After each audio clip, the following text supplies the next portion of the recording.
Part 1. The Arrival. Finish her off, all 12 of you, now. The words hit the arena like a death sentence. Master Sergeant Silas Thorne stood at the edge of the pit, arms crossed, eyes cold, watching a dozen combat-hardened Marines close in on one woman. There was no protective gear, no limits, no mercy. Sloane Sterling had cracked ribs, blood pouring down her chin, and one eye swollen nearly shut. She could barely draw a breath. But she didn't drop to her knees. She didn't beg. She didn't run. She turned, slowly, facing all 12 of them at once, and something shifted behind her eyes. Something ancient. Something Thorne had never seen before, and never would again. The transport truck rolled through the front gate of Camp Vanguard, just as the Arizona desert began to turn from pitch black to a dull, burning orange. The air already tasted of heat and dry earth, promising a merciless afternoon. Sloane Sterling sat in the back of that truck with 6 other personnel, all men, all staring at her with an expression caught somewhere between curiosity and quiet contempt. She didn't look back at them. She was watching the base unfold through the canvas gap at the rear, reading the layout the way she'd been trained to read foreign terrain. Guard posts, the distance between buildings, blind angles, old habits from multiple tours in places where reading your environment meant the difference between coming home and not. She was a seasoned staff sergeant in the United States Marine Corps, bearing Purple Hearts, a combat action ribbon, and a letter of commendation from a general whose name most men in this truck would immediately respect. She had done things in the field that would make the strongest man in this vehicle go quiet. None of that mattered today. The moment the truck stopped, the men climbed out, and Sloane stepped down after them. The first thing she heard was laughter. It wasn't the polite kind, nor the casual kind. It was the kind of laughter designed to land, the kind meant to follow you. A group of Marines near the equipment shed had been watching the arrival. When Sloane stepped out, one muttered something low to the man beside him, and both laughed hard. She caught the words. She always caught the words. You learn to do that when you grow up in the neighborhoods she grew up in on the south side of Chicago, where what people muttered under their breath was often far more dangerous than what they said to your face. She set her bag down, stood straight, and breathed. This was going to be a long assignment. The briefing was held inside a corrugated steel building that functioned as both a planning room and a storage space for neglected equipment. It smelled of old rubber, stale coffee, and industrial cleaner. Sloane took a seat near the middle. The men around her shifted in their folding chairs, not dramatically, but just enough to create a few extra inches of distance on either side of her. She noted it and filed it away. Master Sergeant Silas Thorne walked in exactly on schedule. He didn't need to announce himself. The room simply changed the moment he entered. That was the first thing Sloane noticed about him. It wasn't his build, the medals on his chest, or the sharply pressed uniform. It was the way the air shifted. The men stiffened, eyes dropped. A few straightened up as if they'd been caught doing something wrong. Thorne was an older veteran with decades of service in the Marine Corps. He'd done his tours, built his reputation, and returned stateside to run this training camp under a philosophy he had refined over his career. Break them down so they can be built back up stronger. He believed that, absolutely. He also believed, with equal conviction, that certain people simply didn't belong in certain places. He made no secret of either belief. He stood at the front of the room, scanning every face before letting his gaze stop entirely on Sloane. He held it there for a long, heavy moment. Then he looked away, dismissing her as if she weren't worth the effort. "Listen up," he barked. "You're at Camp Vanguard. This is not a comfort posting. You are here because somebody decided you needed advanced conditioning or because somebody needs to find out if you actually belong in the field. Either way, this camp will answer that question.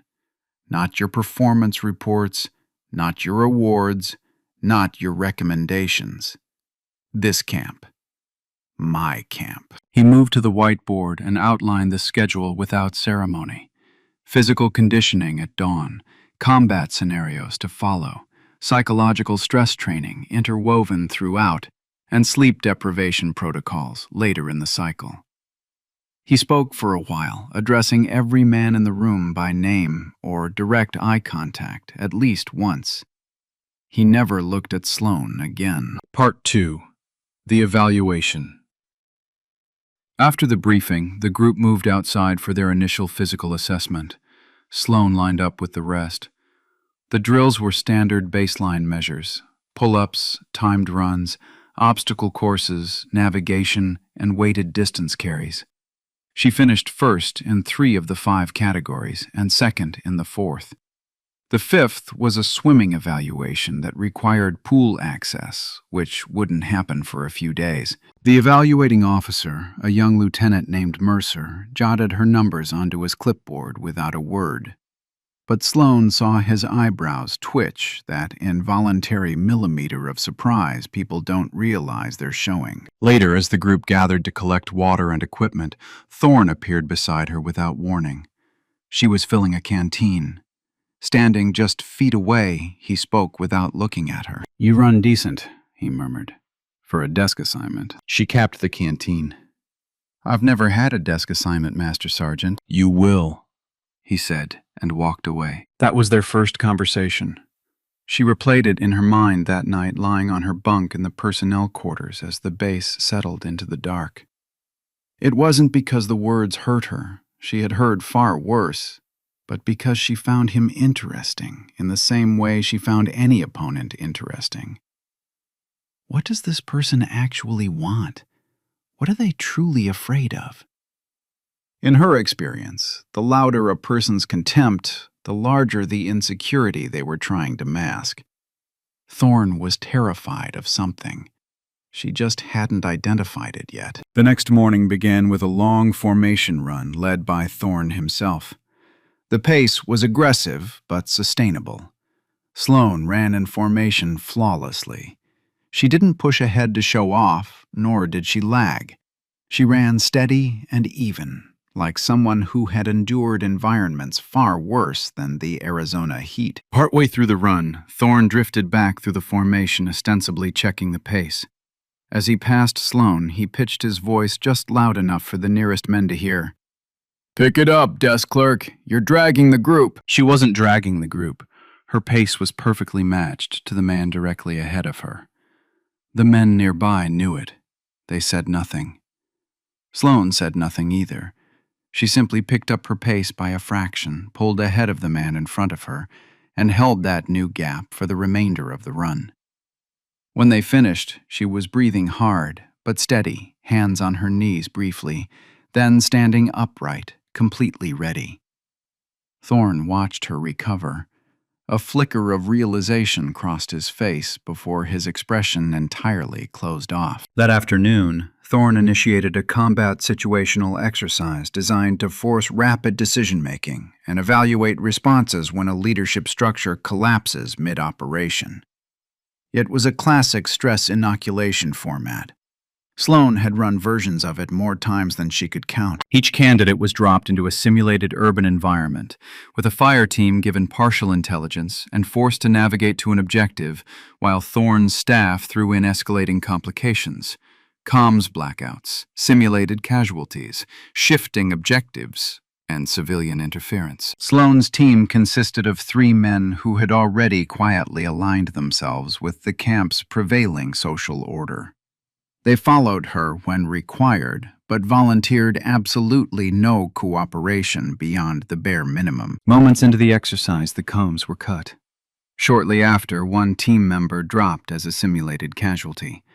Thorne's staff immediately changed the objective location without warning or explanation. Sloane made 3 rapid decisions. She didn't explain them out loud, but every single one was tactically flawless. She navigated the team to the revised location, accounted for the casualty, established a perimeter, and called the exercise complete, well within the designated time frame. The staff evaluator noted the time neutrally.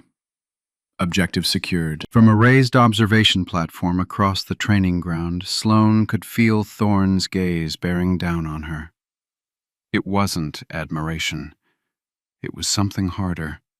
Something far less comfortable. That evening, she ate alone in silence at the end of a long table. Not out of isolation, but because she had learned long ago that silence was a highly useful tool. You could hear more when you weren't talking. You could observe what people revealed when they forgot they were being watched. What she observed was a camp running entirely on fear.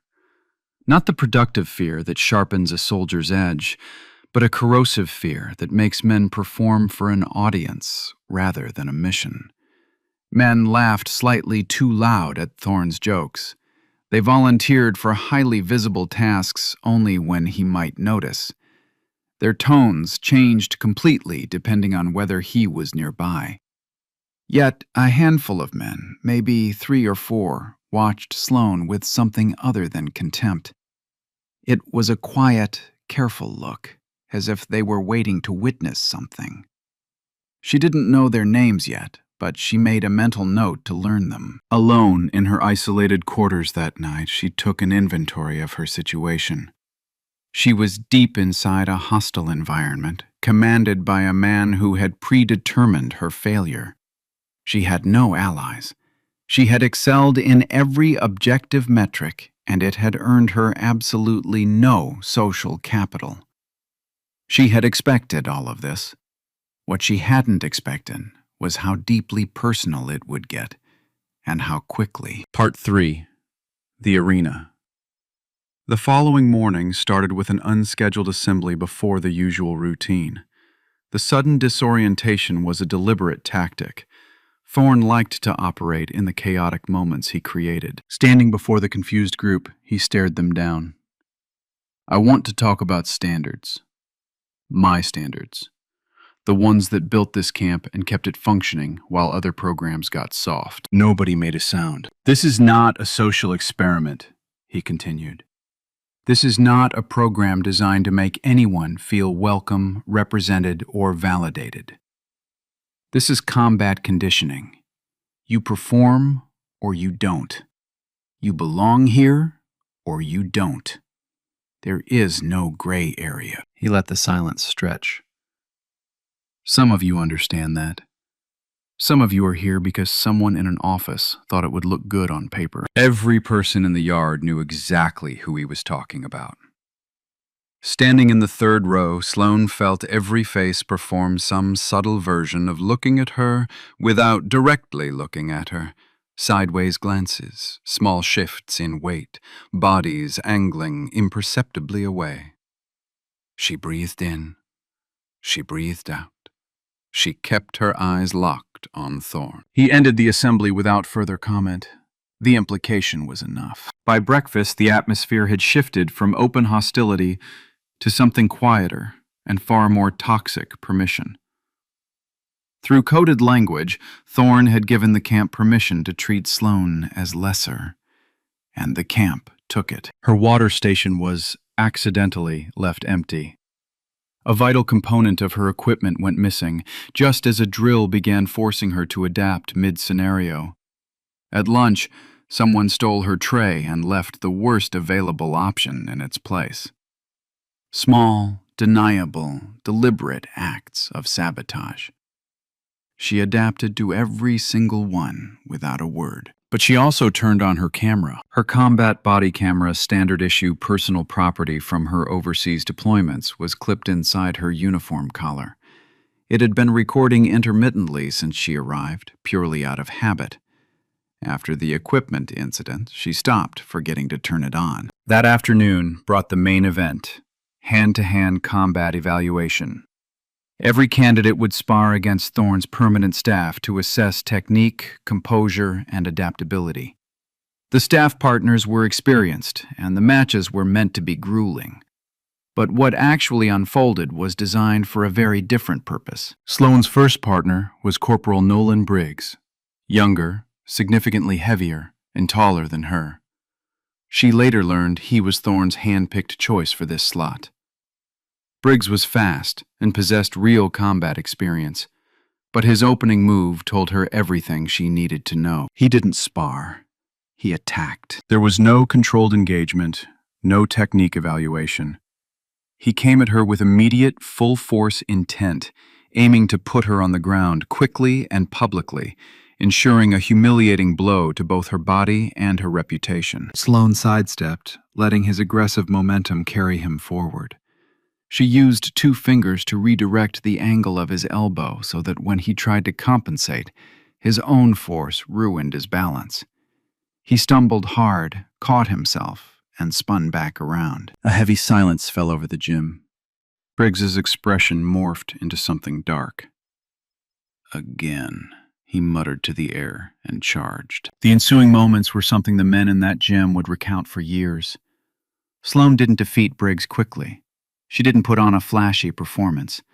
Instead, she survived the opening barrage from a genuinely dangerous, motivated opponent, and then systematically began dismantling him from the inside out. A precision nerve strike to the forearm made his grip fail at the worst possible moment. A subtle foot placement redirected his heavy takedown into a clumsy stumble. A grapple counter leveraged his massive weight against his own knee. It was quiet, precise, and devastating. When Briggs finally went down, not from a dramatic finishing blow, but from the accumulated exhaustion of having his advantages systematically stripped away, there was no cheering. There was only dead silence. Thorne stood at the edge of the mats, his arms folded, wearing an expression of highly curated indifference. Sloane stood in the center, breathing evenly. She wasn't performing victory. She was merely breathing. Briggs slowly got to his feet. He looked at her with an expression she hadn't anticipated. It wasn't humiliation or rage. It was complicated. It almost looked like recognition. He gave her a single definitive nod. She nodded back. Thorne's voice cut through the quiet, utterly flat. Next, the second partner was older and relied heavily on technique. Sloane dispatched him cleanly in minutes. The third was a close-range brawler. She adapted and neutralized him. By the end of the session, she had completed 5 evaluation matches without a single loss. The room had gone graveyard still. That evening, Thorne called his senior staff into his office and locked the door. Sloane didn't know what was said, but the next morning she found out. Thorne assembled the group in the yard. This time there was no coded language. He pointed directly at Sloane.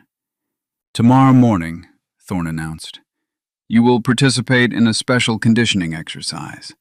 Advanced scenario, combat arena, full contact, no protective limitations." She held his gaze without flinching. "Understood, Master Sergeant." "Good," he said, turning his back and walking away. The yard remained frozen for a long moment before the men slowly dispersed. But 3 men lingered. They looked at the empty space where Thorne had stood, looked at each other, and then looked at Sloane. One of them, a tall, quiet sergeant named Deacon Pierce, walked over to her, keeping his voice low. "You know what that is, right?" Pierce asked. "I know what it sounds like. It's not a training scenario," he warned. "He's done this before. Different version, different target. The guy who got that invitation months ago didn't finish the program." Sloane looked at him. "Did he quit?" Pierce looked away. "He quit." "How many?" she asked softly. Pierce hesitated, dropping his voice to a whisper. "Last time it was 6. Rumor is, this time he's planning 12. Sloane took a slow breath through her nose. "Why are you telling me this?" Pierce stood quietly for a second. "Because I've been here for months," he said, his voice tightening. "I've watched him do what he does, and I'm tired of being the one who stays quiet." He turned and walked away before she could respond. Left alone in the baking morning heat, Sloane turned the number over in her mind. 12. She thought about the streets of Chicago, where the math of survival was never in your favor, and where favorable odds were a luxury invented by people who already had them. She thought about Fallujah, where she had been cut off from her unit for hours, with 2 bleeding men and a dead radio, surviving on decisions nobody in this yard would believe without proof. She walked back to her bunk, checked the body camera, pressed record, and waited for the morning. She understood exactly what the next day was supposed to be. It wasn't a test. It was designed to be the absolute end of Staff Sergeant Sloane Sterling. But Thorne's plan had the same fatal flaw as every plan designed to break her in every hostile place she'd ever survived. She had never in her entire life been breakable. And Silas Thorne was about to learn that in the most public way imaginable. Part 4. The Reckoning. Sloane didn't sleep the night before the arena. It wasn't fear that kept her awake. Fear of pain was a luxury she had discarded years ago somewhere in her second combat tour after an IED blast forced her to walk miles on a leg that had no business bearing weight. What kept her awake was pure calculation. Lying in the dark, she ran the numbers. 12 men. Thorne's hand-picked selections. He would want a variety of fighting styles, physical profiles, and angles of attack, so no single defense would save her. He wanted her to run out of answers. Deep in the night, Deacon Pierce knocked twice, their agreed signal, and slipped into her quarters. He slid down the wall to sit on the floor, looking like a man who had made a heavy choice. He picked the 12, Pierce said quietly. I got the list. Briggs is on it, Hayes Larkin, both of the Hendersons, and Nash. Sloane paused. Nash did 3 tours in Helmand. I know his record. Thorne put him on the list, Pierce confirmed grimly. Nash is massive, and he moves terrifyingly fast. He's not going in there to evaluate you. None of them are. Sloane nodded slowly. What are the rules? Pierce let out a dark, humorless sound. No gear, no time limit. Fresh rotations whenever Thorne decides someone needs a break. He can cycle men in and out, meaning all 12 could theoretically stay fresh. While I absorb everything, she finished. Yeah. The room was heavy with silence, save for the hum of the base generator outside. Why is he doing this? Pierce asked, his voice raw. You outperformed everyone. Any other commander would have noted that and moved on. Why does he need to destroy you? Sloane answered without hesitation. Because I exist. Not because I failed, but because I succeeded. For a man who built his entire identity on being the ultimate authority of who belongs and who doesn't, someone succeeding where he explicitly declared they couldn't is far more threatening than failure. Pierce stared at her. He's terrified. And terrified people do catastrophic things, she replied. By dawn, Sloane was awake, fueling her body with precise intent. Protein, carbohydrates, water. Her hands were rock steady. At the morning call, Thorne's voice echoed over the intercom, ordering a mandatory assembly in the combat conditioning arena. Now, the entire camp knew what was happening. Sloane walked to the arena alone.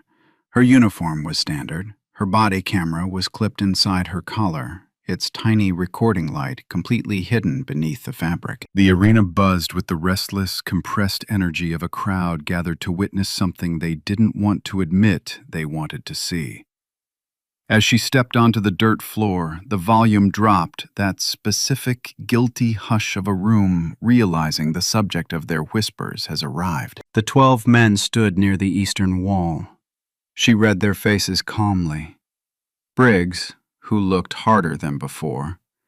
Hayes, coiled and fast. Nash, who stood with the absolute stillness of a seasoned apex predator. At the far end was a young Marine named Cruz, staring intensely at the floor. He doesn't want to be here, she noted. Thorne strode into the center of the arena, owning the space. He stared at Sloane for a long moment before addressing the bleachers. Combat conditioning evaluation. Full contact. Candidate Sterling will complete a stress resistance assessment. This is a sanctioned exercise under my direct authority. Sanctioned. He was building his verbal alibi on the record. There are no restrictions on duration. The assessment concludes when I determine it has been adequately completed. He looked at the men. Begin with standard rotation, 2 at a time. He looked at Sloane. She offered him absolute silence, which irritated him more than any defiance could. Hayes and Larkin came first, angling to split her attention. She let Hayes commit to a strike, absorbed it on her forearm, and used his momentum to pivot, sending Larkin stumbling into the space Hayes had just left. For 1 second, both men were lined up on her right. She didn't waste it. A precise knee strike dropped Larkin instantly. Hayes recovered fast and locked her in a brutal rear grapple. Feeling the pressure on her neck, Sloane dropped her center of gravity and flipped him cleanly over her hip. Thorne rotated fresh men in. The crowd shifted uneasily. The bleachers had expected a swift, brutal execution. Instead, they were witnessing a surgical dismantling. More men poured in. The pace accelerated. Sloane took a punishing body blow from a heavy fighter that sent shock waves through her ribs. She heard the sickening sound of bone giving way and forced down a gasp. The pain was blinding, but she kept moving. Then came the first major shift. Nash stepped onto the dirt. The atmosphere in the room instantly grew heavier. Nash didn't rush. He approached her with a slow, calculating gait, reading her exactly as she had been reading everyone else. When they finally engaged, the sheer force of him was staggering. Even his testing strikes carried devastating weight. They traded brutal leverage for a grueling period. She took a hit to the shoulder that deadened her arm, and a throw that drove her knee hard into the dirt. She got back up. From the bleachers, an anonymous voice muttered in the silence. She's still standing. Nash locked her in a suffocating grapple. Sloane used every ounce of technique she possessed to survive the pressure. And then, suddenly, Nash simply let go. He didn't lose his footing. She didn't break his grip. He just released her, stepped back, and looked directly at Thorne. The arena went dead silent. "Master Sergeant," Nash said, his voice booming and level. "She has been going for a prolonged period against full rotation. She is showing no psychological break. This is not a conditioning assessment." Thorne's face remained frozen, but a lethal fury ignited in his eyes. "Continue the exercise, Sergeant." Nash didn't move an inch. "With respect, I am a Marine, not a weapon to be aimed at another Marine for personal reasons." The word personal hit the room like a grenade. Every man in the bleachers understood exactly what Nash was risking. "Sergeant Nash," Thorne hissed, his voice dangerously low. "That is a direct order." Nash looked at Sloane. A silent transmission passed between them, the profound recognition of two soldiers who knew the difference between what was easy and what was right. Nash stepped back to the holding wall and folded his arms. Thorne trembled with rage. He made a decision that everyone present would later point to as the moment he destroyed his own empire. "All of them," Thorne commanded. "All of them, now." Cruz, the young Marine staring at the floor, looked up in horror. He took one step forward, looked at Nash standing in defiance, and stopped dead. He refused to advance. The remaining men surged forward. What followed defied the vocabulary of a normal fight. It was a chaotic, grinding, brutal reality of survival. Sloane went down twice, and twice she clawed her way back to her feet. The grinding agony in her broken ribs became a constant screaming background noise.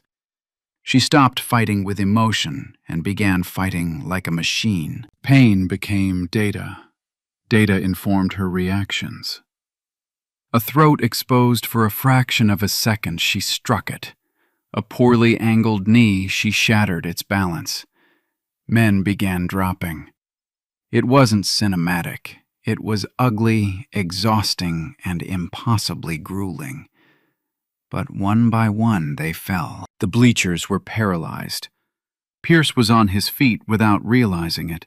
Thorne stood at the edge of the pit, his mask of authority completely slipping, revealing the raw, panicked terror of a man who had set a disaster in motion that he could no longer control. Only a handful of men were left standing, slowing down, battered and breathless.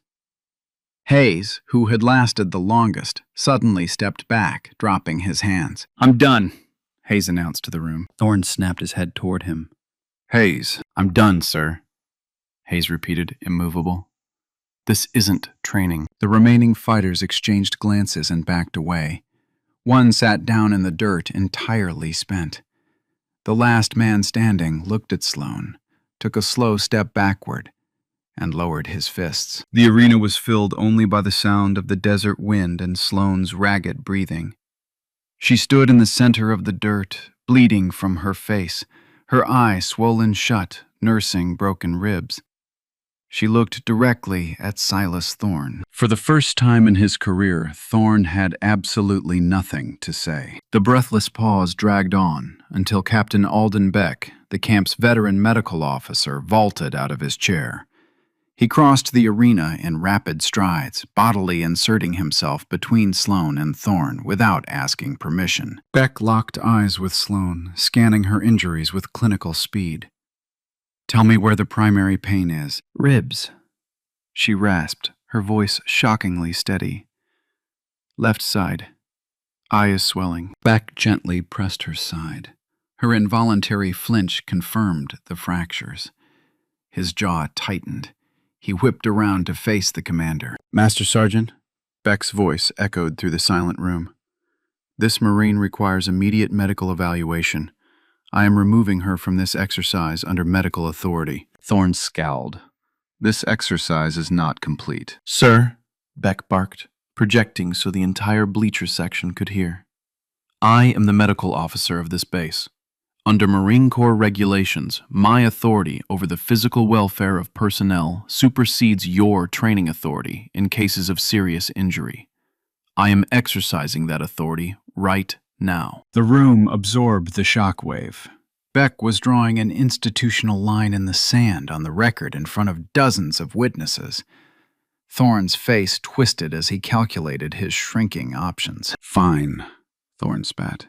"Get her cleared and we will continue." "We will not be continuing," Beck replied with absolute finality. "This conversation is also going into my incident report." Thorne recoiled as if struck. Incident report. The words sealed the trap. As Beck guided Sloane out of the pit, she caught Pierce's eye in the crowd. He gave her a solemn, heavy nod. Behind them, Thorne ordered the arena cleared, but Sloane knew nothing was over.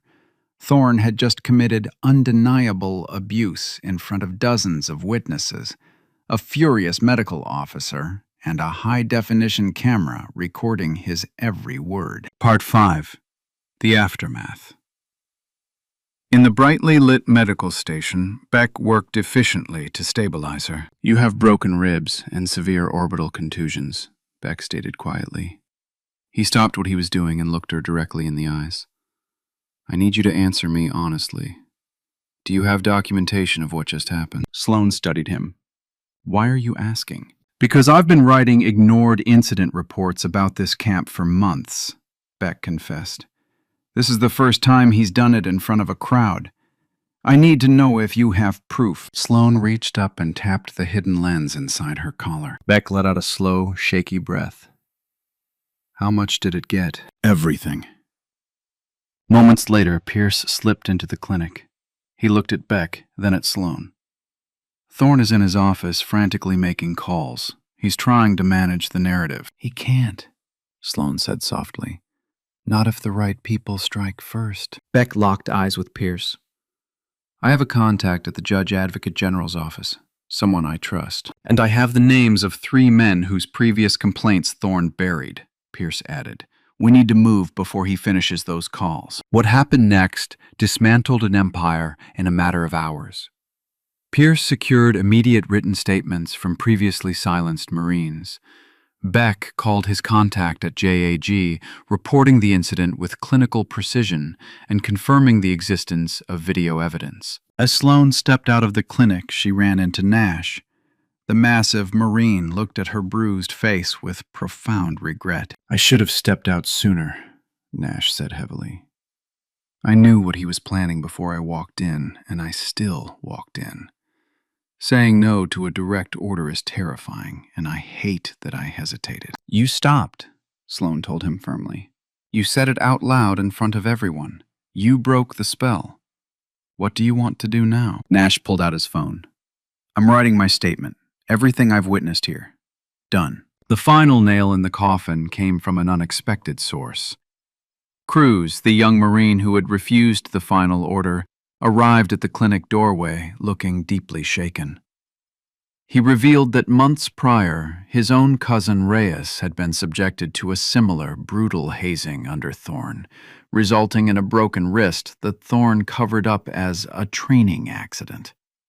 Cruz promised his cousin was ready to testify. Meanwhile, Thorne attempted to log into the camp's digital reporting system to file his sanitized version of the morning's events. Access denied. He called the IT administrator, Corporal Dalton. "My system access is blocked." "Sir," Dalton replied with cool neutrality, "the reporting system has been flagged for audit by the Inspector General. Your access is revoked, pending review." Thorne hung up the phone in his office, completely alone. The machine he had spent decades building was locking him out. Days later, Major Kendall Blair and Warrant Officer Holden Reed arrived from Quantico. Major Blair was sharp, entirely immune to intimidation, and wasted no time. After securing Beck's foundational medical report, they called Sloane into the conference room. "Before I say anything," Sloane told them, "I want you to watch the footage." Blair agreed. Sloane unclipped the camera. For the next several minutes, the two investigators watched the raw, unedited horror of the arena play out on screen, listening to Thorne's undeniable voice barking illegal orders. When it finished, the silence in the room was deafening. "The footage you captured," Major Blair said quietly, "is the most significant piece of evidence I have ever seen in an institutional misconduct case. Every word he used to frame this as training will be forensically dismantled. He is finished." Thorne, arrogant to the end, demanded a voluntary interview with the investigators, assuming he could manipulate his way out of the crisis. He spoke smoothly for hours, justifying his methods. Then Major Blair turned the laptop around and pressed play. Thorne sat in absolute paralyzed silence as he watched himself. When pressed to explain the tactical training value of the phrase, "finish her off, all of them, now," his defense completely collapsed. The dam broke across the base. Nash delivered a hidden folder of incriminating emails, proving Thorne had conspired with higher-ranking officers to deliberately target Sloane before she even arrived. When one of those implicated officers caught wind of the evidence, he instantly flipped, offering full cooperation to save himself. Thorne was officially suspended and stripped of command late that evening. Deep in the night, a quiet knock sounded at the clinic door. Sloane opened it to find Silas Thorne standing in the shadows, stripped of his insignia, looking like a hollowed-out ghost. "I'm not here for the record," Thorne said, his voice stripped of all its former thunder. "I have spent my entire career believing my judgment was absolute.